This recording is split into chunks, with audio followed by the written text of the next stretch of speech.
Good evening, my friends. This is Paul, and tonight I'm going to be reviewing to you MacBat 64, Journey of a Nice Chap for the Nintendo Switch? Now wait a minute, Paul, some of you might be saying.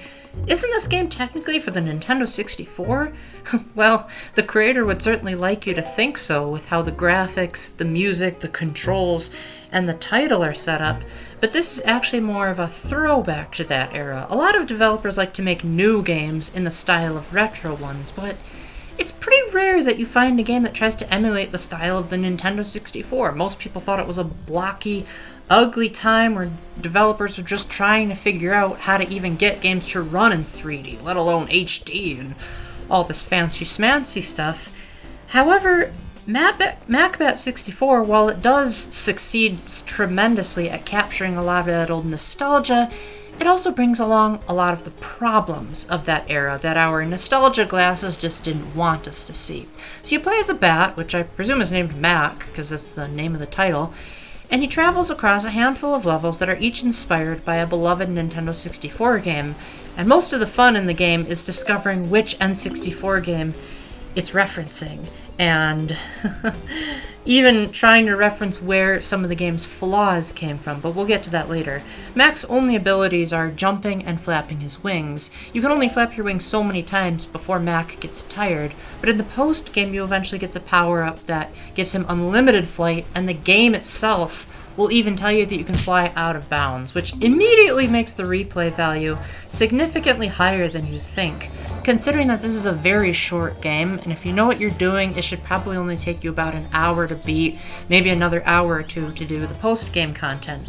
This is a 3D collectathon, just like a whole bunch of other N64 games of that era, so you're going to be collecting a lot of things by wandering around 3D and sometimes 2D environments. However, one thing that MacBat does really well that a lot of N64 games don't seem to get is that the collectibles make sense in the context of why you're picking them up. Like, for example, in Mario Brothers, you collect coins to give you an extra life. That doesn't make any real-world logical sense.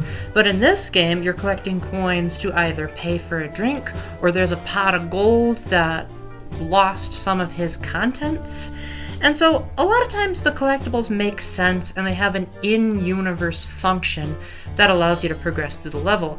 Your objective, generally speaking, is to get the key at the end of the level, though every now and then they throw in some variety, such as sitting down with a parrot and having a drink, or even finishing in a kart race, if you want to be even more ingenious.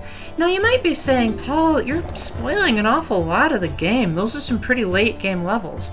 Well, that's because there's actually not only another game hidden within this, but there's also a second book of contents that contains even more levels with even more brilliant ideas, and the fun just ramps up from there. Once you get that unlimited flight ability, like I mentioned, the game becomes 10 times more fun, and it goes from slightly annoying, somewhat amusing trip down memory lane to, wow, this is actually kind of a lot of fun. And the bonus mini-game is called Kiwi 64. Now this isn't really a big spoiler because as early as level 2, you have a character telling you that it exists, but that you have to beat the main game first, and then they outright tell you how to unlock Kiwi 64. So I won't go in depth about what the game is, because I think discovering it for yourself is half the fun. But I'll just say that if you've played Banjo-Kazooie, expect the camera controls, the music, and the general graphic style to be very reminiscent of that game in the best way possible. Although I do find it kind of weird that Kiwi 64, by itself, even though it only has one level, is actually way better than the rest of this game. And when I tried to search it by itself on the eShop, nothing came up. So it would be really nice if maybe the developer added the ability to buy Kiwi 64 separately for a very budget price, considering it only has one level. Or maybe do like the Captain Toad route, where he expanded on it and made more levels in that kind of style. As it is, MacBat 64 suffers from really atrocious graphics, a complete lack of even trying to animate anything except the characters. A lot of times things will just pop in and out of focus with no animation whatsoever, which is particularly embarrassing given that Super Mario 64, the very first Nintendo 64 game, had Mario's face that was fully animated and rotatable, and you could also adjust different parts of it. What is this game's excuse for being a 2020 release? Also, there will occasionally be an icon on the bottom right of the screen that'll say you cannot move the camera here. Again, this was understandable in the days of the Nintendo 64, if not occasionally infuriating, because that's a callback to Donkey Kong 64. Why couldn't that have been worked around in this game, now that it's the modern era? If you're going to emulate the good times of the Nintendo 64, don't take it that far to make it where it's even hard to tell where you're jumping, or when you have the character getting stuck in the environment, or when you're having the character clip through a wall. It doesn't really look right in the modern gaming scape. Maybe that's what the creator was intending, but I don't think it achieves the desired effect, as it almost made me want to quit the game had I not wanted to see what other games the creator could reference.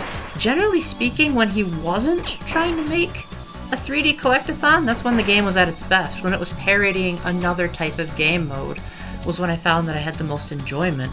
The music overall is pretty good. It's not spectacular, but then again, most N64 soundtracks weren't. But they usually did a pretty good job of emulating the game that it was parodying. It really is a shame that Grant Kirkhope didn't do the score for this, as he actually did compose the scores for a lot of the games that this was inspired by, but he does make a cameo as the voice of a monkey in the jungle level, so keep your eyes, or rather ears, peeled for his very distinct British accent. MacBat 64 was alright. It handled fine enough in the basic controls, but the camera controls and short level design really held it back from being truly a masterpiece. If you don't have nostalgia for the games that are parodied here, and if you've never really owned a Nintendo 64 or never splurged on the Virtual Console, you're probably not going to like MacBat 64. Its primary audience is going to be those who really, really loved the Nintendo 64, or still do, and wish that games would go back to that style. Otherwise, I think you can safely skip it. However, even if you don't like this game, I don't think you should allow your hatred/dislike for this game to make you not want to buy any of the creator's other products. Because if you recall my review of Tori 3D, which came out only a year later, that game is also really short and ugly, but it's actually a masterpiece. So check that out. Check this out only if you're a die-hard Nintendo 64 fan. So with that, thank you very much for watching. Please let me know in the comments if I left anything out, or if you have any questions, comments, concerns, or critiques. And until the next time, keep the faith, stay epic, God bless, and I guess this is as close as we're getting to a true Banjo 3. Bye!